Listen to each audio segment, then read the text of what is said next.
Assalamualaikum warahmatullahi wabarakatuh. Seksyen 34 Enakmen Jenayah Syariah Negeri Selangor 1995 menghasut suami atau isteri supaya bercerai atau mengabaikan kewajipan.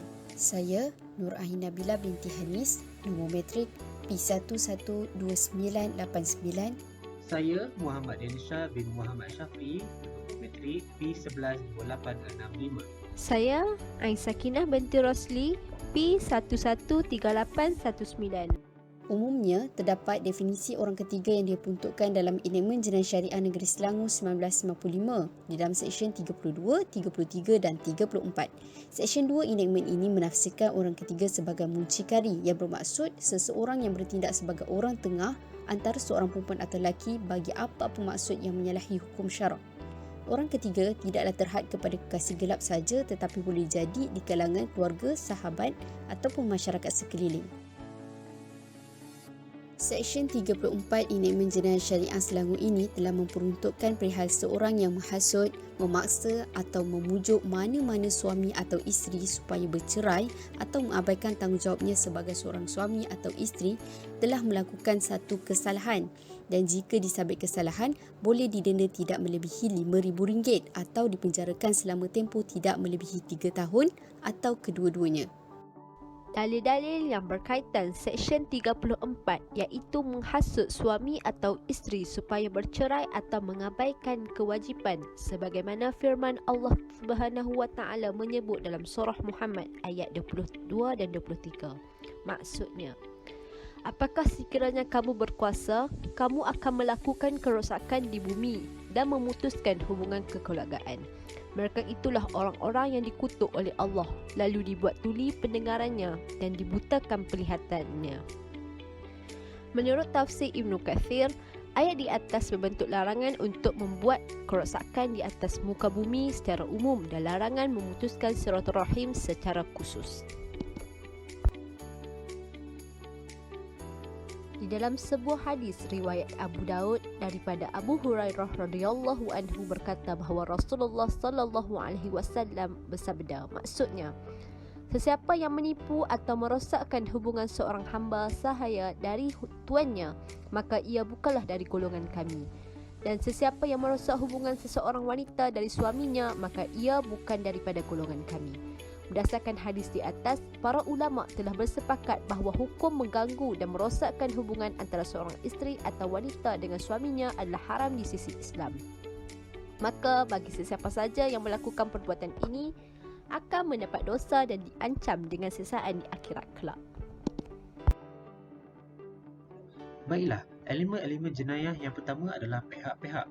Pihak-pihak yang dinyatakan dalam peruntukan adalah suami dan isteri dan juga pihak ketiga.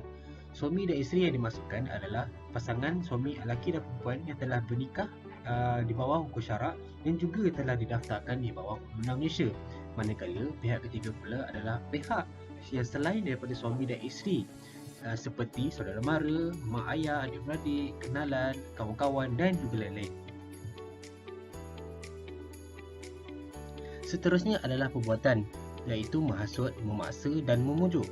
Menghasut adalah perbuatan yang menyebabkan dua pihak saling membenci, sama ada secara lisan maupun secara fizikal. Memaksa pula adalah menyuruh dengan paksa seseorang melakukan sesuatu perkara, iaitu tanpa kerelaan oleh mangsanya.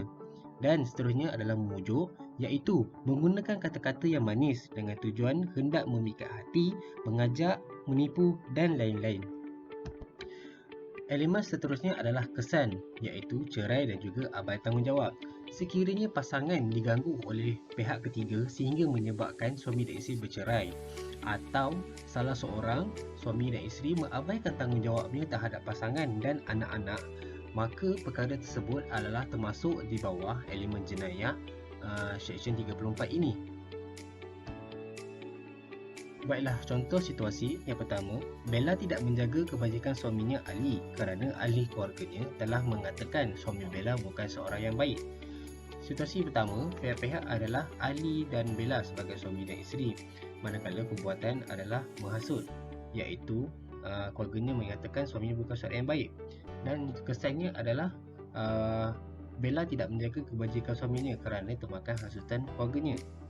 Yang kedua pula adalah Ali dan Bella telah bercerai setelah Bella diajak berkahwin lari oleh seorang lelaki di tempat kerjanya. Baiklah, pihak dalam ni adalah Ali dan Bella sebagai suami dan isteri. Perbuatannya adalah pujukan, iaitu memujuk oleh seorang lelaki, dan kesannya adalah bercerai. Yang ketiga adalah Ali dan Bella sudah 3 bulan tidak duduk serumah. Ini kerana bapa Bella telah mengurung Bella di rumahnya supaya tidak berjumpa dengan Ali. Pihak dalam situasi ketiga adalah Ali dan Bella sebagai suami dan isteri. Perbuatannya adalah paksaan oleh bapa Bella dengan mengurung di rumahnya. Manakala kesannya adalah Bella tidak dapat menjalankan tanggungjawabnya kepada suami. Sekiranya disabitkan bersalah di bawah Seksyen 34 ini, seseorang boleh didenda tidak melebihi RM5,000 atau dipenjarakan tidak melebihi 3 tahun atau kedua-duanya sekali. Namun peruntukan dan hukuman ini tidak diguna pakai oleh masyarakat pada hari ini, mungkin kerana ramai yang tidak tahu atau tidak menyedari hak peruntukan ini. Lebih-lebih lagi, setakat hari ini tiada sebarang kes yang direkodkan di Mahkamah Syariah di bawah Seksyen ini. Seterusnya, kita pergi kepada beban pembuktian di bawah Seksyen 34. Prinsip asas sesuatu perbicaraan kes jenayah syariah ialah apabila seseorang yang dituduh adalah bebas dari sebarang tuduhan melainkan dibuktikan bersalah. Prinsip ini ditegaskan melalui kaedah fiqh yang berbunyi Al-Aslul Bara'atu Zimmah, yang bermaksud pada asalnya seseorang itu bebas dari sebarang tanggungan. Maka sekiranya terdapat sesuatu dakwaan daripada orang yang mendakwa, maka beban pembuktian diletakkan di bawahnya. Antara bukti-bukti yang biasanya dibawa untuk membuktikan dakwaan berlakunya kesalahan dan elemen di bawah seksyen ini adalah seperti mesej-mesej, panggilan, rakaman atau apa-apa yang berbau pujuk rayu, paksaan dan hasutan. Kemudian, kita pergi kepada prosedur berkaitan kesalahan orang ketiga. Yang pertama, membuat aduan di unit penguatkuasaan dan pendakwaan di Jabatan Agama Islam Negeri yang berhampiran. Pegawai Penguatkuasaan Agama iaitu PPA akan menjalankan siasatan secara terperinci. PPA juga mempunyai kuasa untuk memerintahkan kehadiran saksi untuk mendapatkan maklumat yang lebih mendalam terhadap aduan yang dibuat. Mangsa perlu menjelaskan bentuk gangguan atau hubungan pasangan dengan orang ketiga dan kesannya terhadap rumah tangga. Kemudian, mangsa juga perlu mengemukakan bukti kukuh dalam bentuk dokumen atau saksi mengenai gangguan orang ketiga. Jika disabitkan bersalah, orang ketiga tersebut akan didakwa di bawah Mahkamah Syariah dan akan dikenakan hukuman yang telah ditetapkan di dalam undang-undang di Malaysia. Di dalam kes Wan Nur Hisham bin Wandin lawan Khairulizah binti Ahmad Johari, kes ini melibatkan pengabaian tanggungjawab seorang isteri dan sebagai seorang ibu. Si suami telah mencari jalan untuk menyelamatkan perkahwinannya. Namun, disebabkan si isteri telah dipengaruhi oleh pihak ketiga, si isteri tidak termakan dengan pujukan suami untuk berbaik semula dan telah memilih lelaki lain.